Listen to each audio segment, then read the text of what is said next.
Hey guys, welcome back to the channel. It's your boy here, and if you're anything like me, Demon Slayer has you completely hooked by now. We're talking Season 1, Episode 10, titled Together Forever, and oh man, where do I even start? This one's a roller coaster that just keeps building on that insane momentum from the last few eps.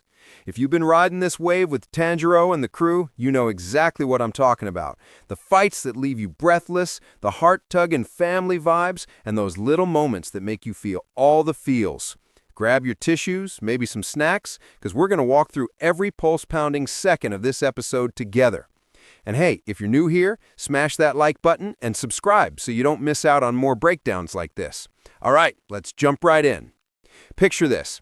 The episode kicks off with Tanjiro in the thick of it, locked in this brutal dance with Yaiba, that arrow-slinging demon who's got him twisting and turning like a leaf in a storm. Tanjiro's sword is flashing, forcing those cursed arrows to bend against their will, and you can just feel the desperation in every swing. The air's humming with tension, arrows whistling past like vengeful spirits, and then, bam, he closes that gap. One clean, determined strike, and Yaiba's head is off. But here's where it gets you right in the gut. As that head rolls into the dirt, Yaiba's not going quietly. He's cursing Tanjiro, spilling this raw, bitter wish to present himself to Muzan like some twisted trophy. It's pathetic and heartbreaking all at once, you know? This demon's so full of rage, yelling about revenge even as he's fading because his pride's been shattered by hitting the ground. I mean, come on, it hits you how twisted this world is. Demons clinging to their egos like it's all they've got left. But Yaiba, he's not done yet. In his final spiteful gasp, he unleashes this massive barrage of arrows, stronger than ever, wrapping around Tanjiro like invisible chains and slamming him toward a wall. You're on the edge of your seat, heart pounding, as Tanjiro pulls out every trick in his water-breathing arsenal. Fourth form, striking tide, those rippling waves of energy cushioning the crash, the sound of water crashing against stone echoing in your ears even through the screen. He barely recovers when another arrow yanks him sky high, and he counters with second form, water wheel, spinning that blade in this beautiful defensive arc that stops him dead in the air. The visuals here, stunning. Blue hues swirling, the wind howling, Tanjiro's face set in that unbreakable focus.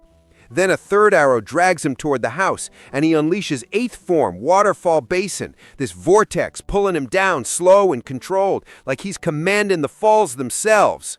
Yaiba's relentless, though, arrows flying non-stop, the ground shaking under the chaos, dust kicking up like a battlefield fog.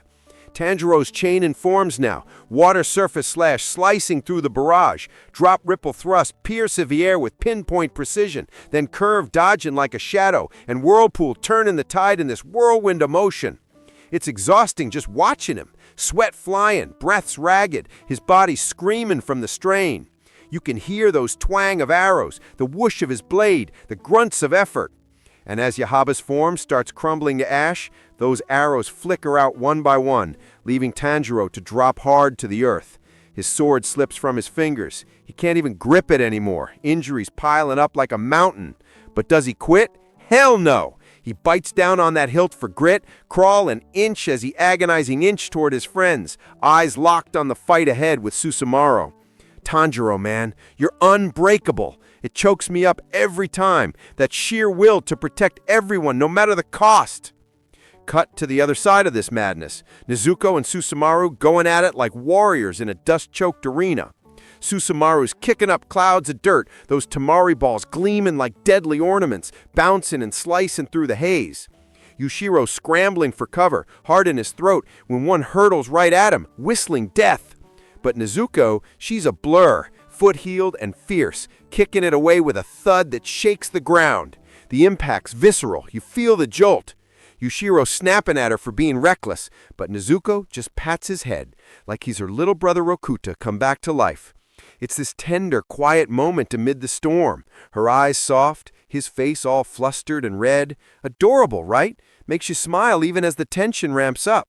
Susumaru fires back, another Tamari screaming through the air, and Nezuko sends it right back, stopping it cold with raw power. Yashiro's jaw drops, turning to Tamayo like, "What did you do to her?" Tamayo's calm as ever, explaining it's just her healing serum. No enhancements, no tricks. Nezuko's just getting stronger all on her own, without a drop of blood. It's miraculous, guys, and it hits you how special she is. The back-and-forth kicks now, intense. Tamari blurring like comets, each strike louder, faster, the dust swirling into a frenzy. Nezuko's ferocity builds, her kicks landing with these explosive cracks, forcing Susumaru to weave and dodge. One nearly clips her, and the air's electric, thick with that storm-like charge. Tamayo's watching, knowing Nezuko's tough, but no match for full power, and you see that flicker of worry in her eyes. She glances at her own arm, wheels turning. Smart lady, always 3 steps ahead. Susumaru, half impressed, half pissed, calls Nezuko an amusing little girl and gears up for the big guns. But Tamayo steps in, cool as ice, blocking the path. She starts poking at Susumaru, questioning if she even gets Muzan. The fear, the rage, how he keeps demons divided so no one can touch him. Susumaru's blood boils, defending her lord like a fanatic, ranting about his unmatched strength. And in her fury, she slips, says his full name, Kibutsu Muzan. The horror on her face, priceless and tragic all at once. Tamayo lifts her arm, unleashing her blood demon art, this eerie, weakening mist that draws out truths like poison from a wound. Yushiro names it, magical aroma of daylight, and Susumaru's unraveling, bolting away, begging for mercy as her body betrays her. What follows? It's gruesome, the kind that sticks with you. Giant arms burst from her back, her mouth tearing, ripping, screams echoing like thunder in the night, flesh giving way with these wet, horrifying sounds, leaving her a crumpled heap. Tanjiro drags himself up just in time to witness it, eyes wide with shock. Tamayo and Yushiro right there too. Tamayo breaks it down, the curse in Muzan's cells, devouring her from inside. Demons can't hurt each other usually, but his power, it's absolute control, even in death. Yushiro's quick, shoving a cloth over Tanjiro's face to block the aroma. Can't risk a human inhaling that fog. Tamayo adds they're not even lower moons, no numbers in their eyes, just pawns too weak for the big leagues. Yushiro spit in venom, calling them idiots who got what they deserve for touching Tamayo, but she's already viling up Susumaru's blood, practical to the core, hoping it'll help their cause. She heads off to check Nezuko, who accidentally breathed in the mist, and Yushiro trails after, leaving Tanjiro with a gruff warning. Alone now, Tanjiro hears it, a faint childlike voice from the remains, asking for her Tamari. It breaks you, doesn't it? This echo of innocence, twisted by Muzan. He drags himself over, places that last ball gently by the rubble, and she whispers about wanting to play. As dawn creeps in, golden light washing over the carnage, her body's ash scatters on the wind.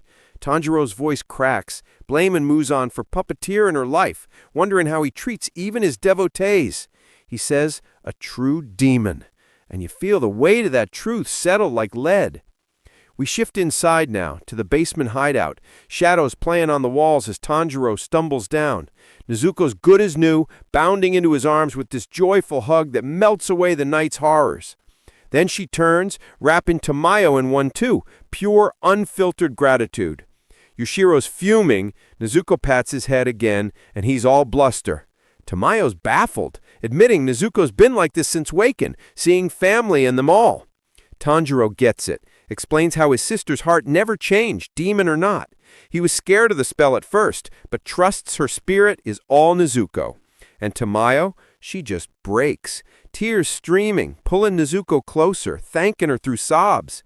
It's raw, vulnerable, her walls crumbling, that buried resentment toward demons peeking through. Yushiro flashes back quick, his sickbed days, Tamayo offering the change, warning of lost humanity. He chose anyway, for her.